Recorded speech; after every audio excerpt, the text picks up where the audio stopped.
My name's Kevin Steed.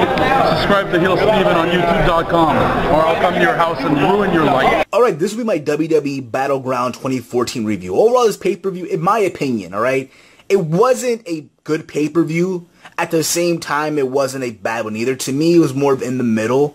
Alright, people were saying on Facebook and Twitter, oh, this is the bad pay-per-view by WWE. The worst ever. Very disappointing. People need to understand one thing. WWE does not give a single flying fuck about Battleground. Alright, yes, it looked good on paper, but reality is, in WWE's eyes, this is just a pay-per-view just to get to SummerSlam pretty much. The same way that Elimination Chamber is just to get to WrestleMania. It opened up with the Uso versus Harper and Rowan for the tag titles 2 out of 3 falls match. This match, in my opinion, was the best match of the night. It went back and forth. In the third fall, it picked up. They were going balls to the walls. A lot of good near falls, alright, towards the end. The crowd was going apeshit. And at the end, both the Usos do a double flying splash from the top turnbuckle, I think to Luke Harper or Eric Rowan, one of the two, for the 1-2-3 win. And people were complaining that, oh, how about the Wyatts? They're not going to tag titles. They are eventually. I think what's going to happen at SummerSlam is going to happen at the big pay-per-view of the summer. Alright, so those of you complaining, quit complaining. And then you had Raw versus Ambrose, which never really happened. Seth Rollins in the back doing a promo, and then he gets attacked by Dean Ambrose. And then security and Triple H come out, and they break it up, and they ban Dean Ambrose from the building. So then later on, when the match is supposed to happen, Seth Rollins comes out, and he tells the referee to declare himself, Seth Rollins, as the winner via forfeit, and he has the ring announcer to announce Seth Rollins as the winner via forfeit. And then Dean Ambrose comes out, and the brawl continues, and then out comes Triple H with massive security.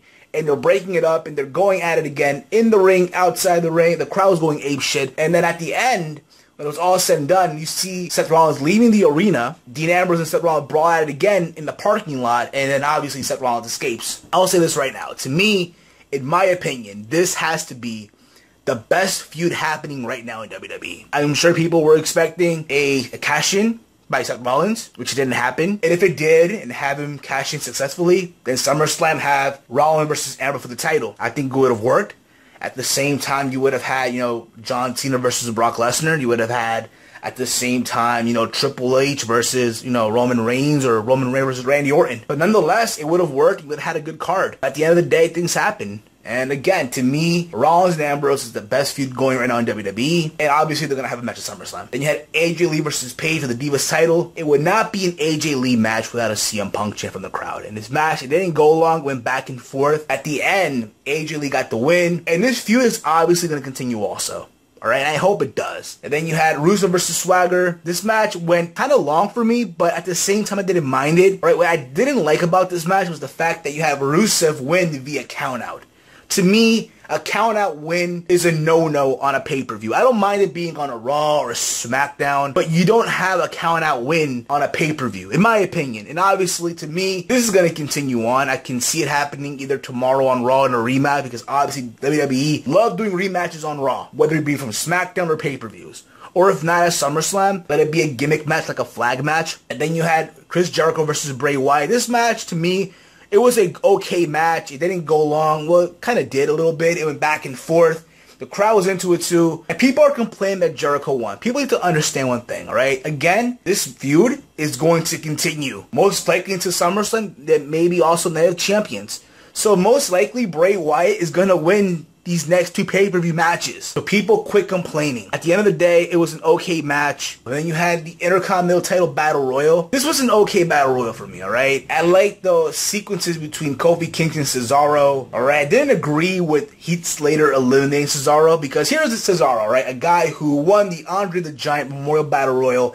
He's supposed to be on a momentum right now, and right now he's not. And to put the icing on the cake, you have Heath Slater, who got 3MB released pretty much. Obviously Jinder Mahal's gone, McIntyre's gone. He's by himself, and obviously he's not doing anything, and you have him eliminate Cesaro, who's supposed to be a top babyface right now, going for the title. That's not even happening either. Your final 4 was Bo Dallas, The Miz, who obviously throughout this whole match was outside the ring, protecting his face. Obviously also Dolph Ziggler and Sheamus. And the final 2 were Dolph Ziggler and Sheamus, supposedly. Then after this, Dolph Ziggler eliminates Sheamus. And it's been seen that, yes, Ziggler finally won it, right? He finally won the Intercontinental title. The Miz eliminates Ziggler. Here's my thoughts, okay? I don't mind it really, but just the fact that from what it looks like, because they're going to continue the feud between Sheamus and Miz. And Sheamus being the U.S. champion right now. So most likely they're going to have Miz and Sheamus at SummerSlam unifying the titles. And the thought of that itself is mind-boggling to me. Seriously. And then you had the main event, the WWE World title. Cena, Reigns, Orton, and Kane. This match, to me, it was okay. Everyone did the usual shtick here. And at the end of the day, Cena won. It was obvious. You didn't need the spoilers to tell you that, but it happened. At the end of the day, you know, it is what it is, you know. I'm sure SummerSlam, you know, Lesnar will win. And I'm sure tomorrow on Raw we'll see what Plan B is really all about. My thoughts overall, alright? Let me know your thoughts down below on the pay-per-view itself. Did you enjoy it or not? So I'm going to say, guys, but if anything, the match I recommend you guys go out of your way to watch is obviously the tag team title match, 2 out of 3 falls. Harper and Roode versus the Usos. So I'm going to say, guys, I'm out. Peace.